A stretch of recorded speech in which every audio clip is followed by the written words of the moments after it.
یہ ساری صورتحال تو ہو گئی. اب یہ بتائیں کہ ٹرمپ صاحب جو ہیں وہ سعودی عرب ہیں, قطر, اور قطر ان کو بہت ہی مہنگا طیارہ گفٹ کر رہا ہے. اس پہ ایک سوال بھی ہوا, ایک صحافی نے کیا, تو اس نے کہا میں کیا کروں, وہ تو کوئی بیوقوفی ہوگا جو نہیں لے گا, وہ تحفہ دے رہے ہیں تو میں ان کو پیسے دے دوں.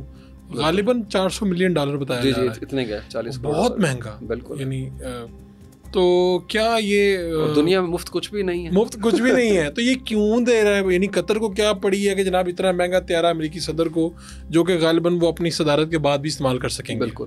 اصل میں قطر کا جو بلاکیٹ تھا سعودی عربیہ کے ساتھ 2017 میں, کیونکہ قطر پہ بڑا پریشر ہے مڈل ایسٹ کے تمام کنٹریز کا کہ ٹائنی سے تم کنٹری ہو, 3 ملین 28 لاکھ سے کم آبادی ہے دنیا میں, قطر ایئر ویز کے تم مالک ہو, دنیا میں فٹ بال کا ورلڈ کپ تم نے کرا دی ہے, پوری دنیا کے اندر ڈپلومیسی کے حوالے سے ہم سے بھی آگے ہو, چاہے غزہ کا مسئلہ ہو.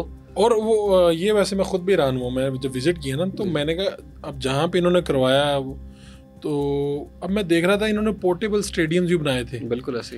یعنی میں نے کہا کہ یار یہ چھوٹا سا ملک ہے تو یہاں پر تو یہ بھی نہیں ہو سکتا کہ جتنے آباد کر دیں اور بعد میں بھی لوگ یوز کرتے رہے. تو انہوں نے کہا انہوں نے بڑی سائنس کے ساتھ پورٹیبل بنائی تھی چیزیں کہ جو بعد میں وائنڈ اپ کر دی جائیں, اور یہاں پہ بڑا اسموتھ ہوا تھا.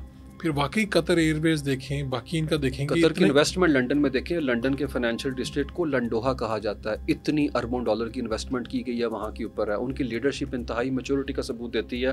طالبان کا دفتر وہاں پہ تھا, حماس کا دفتر وہاں کے اوپر ہے, اخوان المسلمین جو مصر کی ہے ان کا دفتر وہاں کے اوپر ہے. تو قطر نے اپنے آپ کو سعودی عربیہ اور گلف انفلوئنس سے الگ کر کے دنیا کے سامنے پورٹرے کیا خود کو ہے. اور جیرڈ کشنر جو ہیں وہ بڑے قریب سمجھے جاتے ہیں. کون ہے یہ صاحب جیرڈ کشنر؟ بتائیں ذرا ان کی خصوصیات بھی بتائیں. جیرڈ کشنر پچھلے جو ٹینیور تھا ٹرمپ کا, اس میں پوری پالیسی جو ہے اس کے انچارج تھے مڈل ایسٹ کے حوالے سے, اور ان کی سب سے زیادہ دوستی جو ہے MBS کے ساتھ ہے. اور MBS کے حوالے سے ای میل جو ہے وکی لیکس نے شیئر کی, اس میں ان کی ای میل لیک ہوئی جس میں یہ لکھتے ہیں dear mister every thing.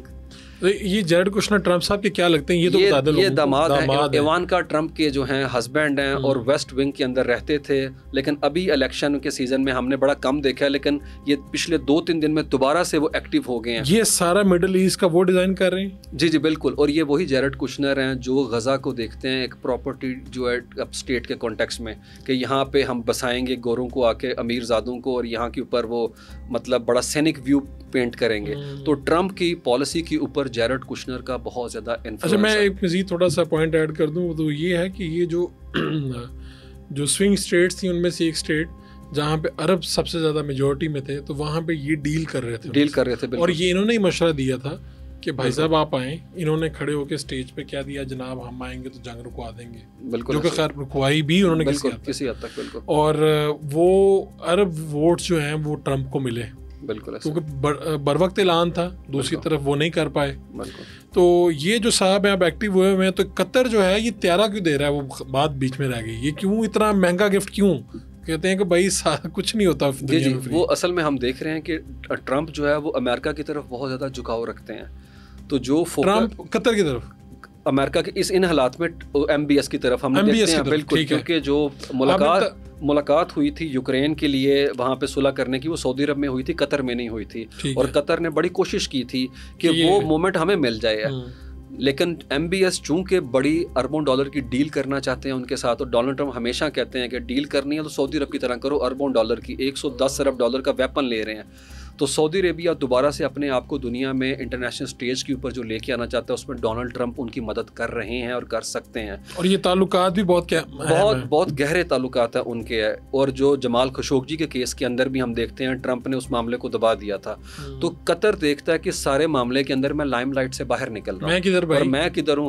Hamas کے حوالے سے مجھ پہ تنقید کا سامنا ہے, مجھے اسرائیل کر رہا ہے, تو وہ ریلیونٹ ہونا چاہتے ہیں. اسرائیل حماس کے جو کہ وہاں پہ قیادت وہاں پہ ہے, تو اسرائیل اس کو نشانہ بناتا ہے کہ آپ لوگوں نے ڈبل گیم کی ہے, آپ لوگ بند کریں حماس کے آفیسز کو, جس کی وجہ سے وہ اس سے پل آؤٹ کر گئے تھے. اور وہ اسرائیل پہ الزام لگاتے ہیں کہ ہم نے شروع سے لے کے اینڈ تک آپ کے تمام ہوسٹیجز جو تھے انہیں رہا کروایا, اور اب آپ ہمیں اس چیز کا الزام دے رہے ہیں. تو وہ کوشش کر رہے ہیں کہ اسرائیلی لابی جو ہے امریکہ کے اندر ایکٹیو ہو کے قطر کے مفادات کو نقصان نہ پہنچائے. تو یہ تحفہ اس لیے دیا جا رہا ہے کہ امریکہ پیچھے کھڑا ہوگا قطر کے. امریکہ کم سے کم اس طریقے سے اسرائیل کی بات میں آ کے قطر کو ٹف ٹائم نہیں دے گا جس طریقے سے ابھی ہے. اور اس کی بڑی وجہ میں آپ کو بتاؤں, قطر انفلوئنس سے اس لیے نکل سکا کہ وہ OPEC سے نکل گیا. اس کی LNG گیس دنیا میں 13% ہے جو وہ دنیا میں بیچتے ہیں, اس کی وجہ سے ان کی شناخت الگ ہوگی ہوئی ہے, وہ آئل پروڈیوسنگ اکانومی کا حصہ نہیں اس طریقے سے. اور اب تو سعودی عرب اور UAE بھی اپنے آپ کو ہائیڈرو کاربن سے ٹرانسفر کر کے لے کے جا رہے ہیں, اکانومی کا ماڈل شفٹ کر رہے ہیں دوسری طرح پہ ہے, جو کہ قطر نے بڑی پہلے کر دیا تھا. یہاں پہ بڑی امپورٹنٹ بات ہے کہ مسلم دنیا اس سارے قضیے کے اندر, یوکرین غزہ کے اندر اور ابھی کا جو معاملہ ہے اس میں بھی ہم نے دیکھا ڈپلومیسی اس نے یورپ, امریکہ اور باقی دنیا سے بہتر کی. سعودی عرب نظر آتا ہے ہمیں قیدیوں کے تبادلے کراتا ہوا یوکرین اور رشیا کے درمیان, قطر نظر آتا ہے غزہ کے معاملے کو ڈیل کرتا, ایران, سعودی عربیہ, پاکستان کے مسئلے کو. تو میرے خیال میں پاکستان کو بھی ایکٹیو ڈپلومیسی کرتے ہوئے OIC کو انگیج کر لینا چاہیے, SCO کو کرنا چاہیے, SAARC کو کرنا چاہیے, ابھی تک ڈپلومیٹک مشن بھیج دینے چاہیے, کیونکہ دنیا میں جو ہمیں لے کے, یاد رکھیں دنیا کی امیجینیشن میں پاکستان نے ایک بہت بڑی تبدیلی دی ہے. کیونکہ وہ جیسے آپ نے شروع میں کہا انٹرو میں, وہ سمجھتے تھے یہ کسی کام کی نہیں ہے, یہ بس لے کے پیسہ کھاتے ہیں, انڈین لینس سے دیکھتے تھے.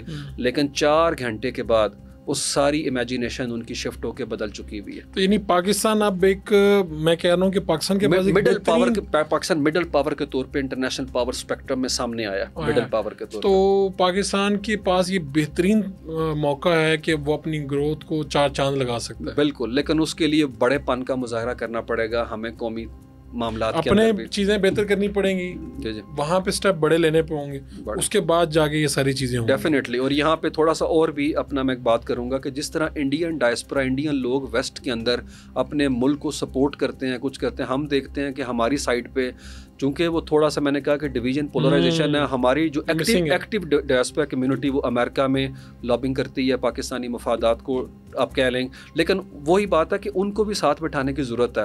تو ایک لارجر کینوس کے اوپر بڑا ظرف دکھانا پڑے گا.